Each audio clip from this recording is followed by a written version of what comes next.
দীর্ঘদিন ধরে মধ্যপ্রাচ্যের অন্যতম স্পর্শকাতর স্থান জেরুজালেমের আল আকসা মসজিদ প্রাঙ্গণ। আর সেই পবিত্র স্থানকে ঘিরে আবারও ছড়িয়েছে নতুন উত্তেজনা। ২,০০০-এর বেশি ইসরায়েলি বসতি স্থাপনকারীকে সঙ্গে নিয়ে আল আকসা প্রাঙ্গণে প্রবেশ করেছেন ইসরায়েলের জাতীয় নিরাপত্তা মন্ত্রী ইতামার বেন গভির। এই ঘটনাকে প্রকাশ্যে আগ্রাসন আখ্যা দিয়ে তীব্র নিন্দা জানিয়েছেন হামাস। একই সঙ্গে জর্ডান বলেছে এটি আল আকসা প্রাঙ্গণের আন্তর্জাতিকভাবে স্বীকৃত ঐতিহাসিক এবং আইনগত স্থাপত্যের সুস্পষ্ট লঙ্ঘন। বৃহস্পতিবার আল আকসা মসজিদ প্রাঙ্গণে প্রবেশ করেন ইসরায়েলের জাতীয় নিরাপত্তা মন্ত্রী ইতামার বেন গভির। তার সঙ্গে ছিলেন ইসরায়েলি কর্মকর্তারা এবং ২,০০০-এরও বেশি ইসরায়েলি বসতি স্থাপনকারী। এই ঘটনা ঘিরে মধ্যপ্রাচ্যে নতুন করে উত্তেজনা সৃষ্টি হয়।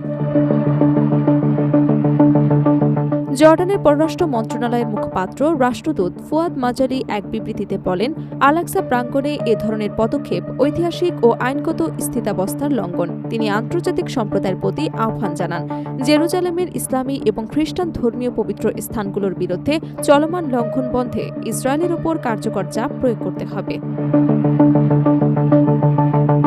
অন্যদিকে ফিলিস্তিনি সংগঠন হামাসও বেন গভিরের এই সফরের তীব্র নিন্দা জানিয়ে প্রকাশ্যে আগ্রাসন হিসেবে আখ্যা দিয়েছেন। সংগঠনটি সতর্ক করে বলেছে, এ ধরনের উস্কানিমূলক কর্মকাণ্ড শেষ পর্যন্ত দখলদার শক্তি এবং তাদের বসতি স্থাপনকারীদের জন্য বুমেরাং হয়ে ফিরে আসবে। পাশাপাশি হামাস জানিয়েছে, আল আকসা সহ ফিলিস্তিনের পবিত্র স্থানগুলোর অবমাননার বিরুদ্ধে তাদের জনগণ ও প্রতিরোধ বাহিনী কখনো নীরব থাকবে না। আল আকসা মসজিদ প্রাঙ্গণকে ঘিরে দীর্ঘদিন ধরেই ইসরায়েল এবং ফিলিস্তিনিদের মধ্যে উত্তেজনা বিরাজ করছে।